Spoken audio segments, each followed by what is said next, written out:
Le Toughest Firefighter Alive ou TFA, épreuve reine des Jeux mondiaux. Une épreuve difficile où les efforts violents se succèdent.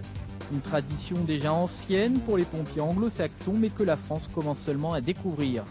Ce parcours du combattant du feu se décompose en 4 étapes bien distinctes. La première épreuve, c'est une épreuve, je dirais, un petit peu d'échauffement, où les concurrents vont tirer des tuyaux et rouler des tuyaux, c'est pour, je dirais, se mettre en jambes. La deuxième épreuve est un petit peu plus technique, avec des obstacles à passer, avec des épreuves d'adresse et de force qui sont relativement dures pour les concurrents. La troisième épreuve est une épreuve avec l'accessibilité à une tour d'exercice. Et la quatrième épreuve, c'est bien entendu l'accès au premier étage de la tour Eiffel. Le TFA se dispute individuellement ou en équipe. Les équipes sont composées de 5 pompiers, mais seuls les 3 meilleurs résultats sont comptabilisés. Parmi les moments difficiles du parcours, le déroulé de 2 lignes sur 80 mètres, 50 coups de masse à asséner, un porté d'haltère de 90 kg sur 180 mètres, ou encore le franchissement d'un mur de 3 mètres de haut. Mais évidemment, la particularité du TFA Made in France, c'est la grande dame, un plus apprécié des concurrents étrangers. Oh, fantastic! Yeah, magnifique! Yeah, really, really good. Yeah, Fantastique, magnifique. It's the ideal venue to have, Pour le and to have vainqueur, it ce serait at the vraiment Eiffel grand de Tower, gagner it's là-haut. something very, very special for sure. Yeah. Fabrice s'élance, devant lui 330 marches à gravir jusqu'au premier étage. Sur son dos, un aéri de 13 kg.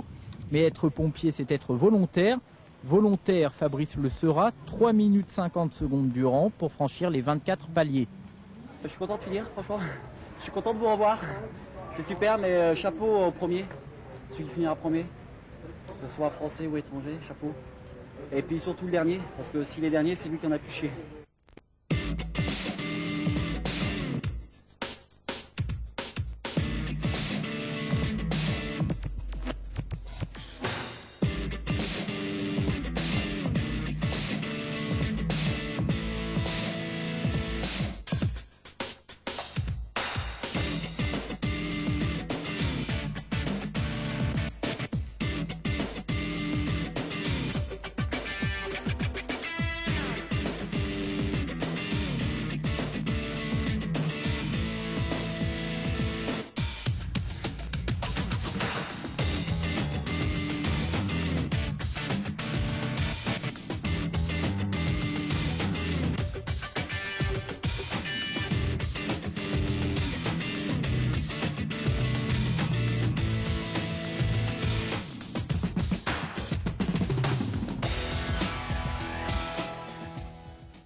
Qui en termine, lauréat de ces Jeux mondiaux. L'essentiel, c'était de rester le plus longtemps possible sur le vélo pour ne pas tomber. C'est ce que j'ai réussi à faire. Car celui qui tombait, c'est souvent, il fallait qu'il fasse des efforts pour revenir.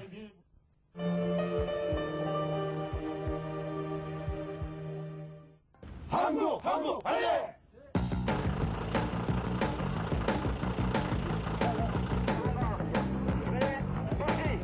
Parti.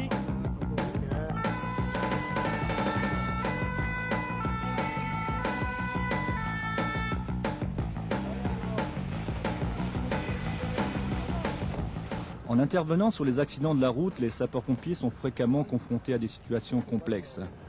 Il s'agit en fait d'extraire avec le maximum de précaution les victimes coincées dans les amas de tôle.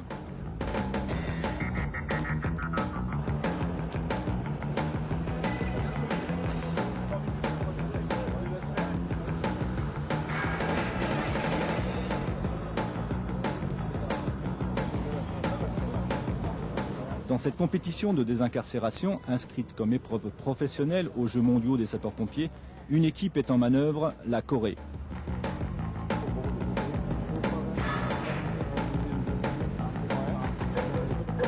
Premier bilan, les ordres sont donnés aux équipiers, la course contre la montre peut commencer.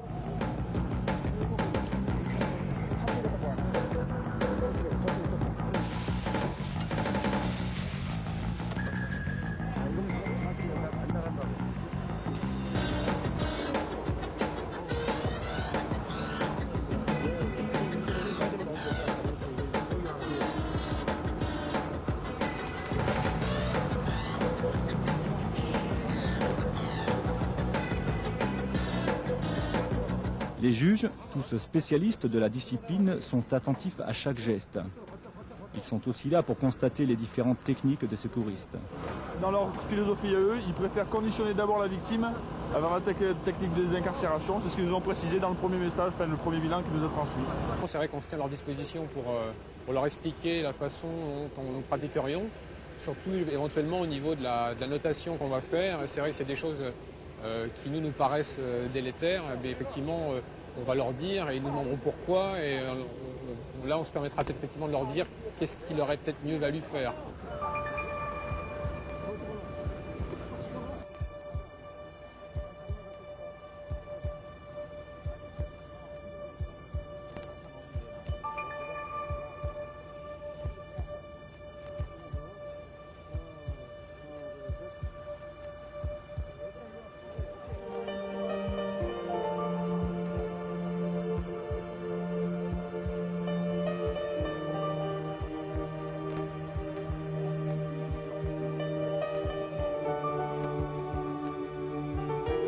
La manœuvre est terminée lorsque la victime est définitivement hors de danger et conditionnée dans l'ambulance.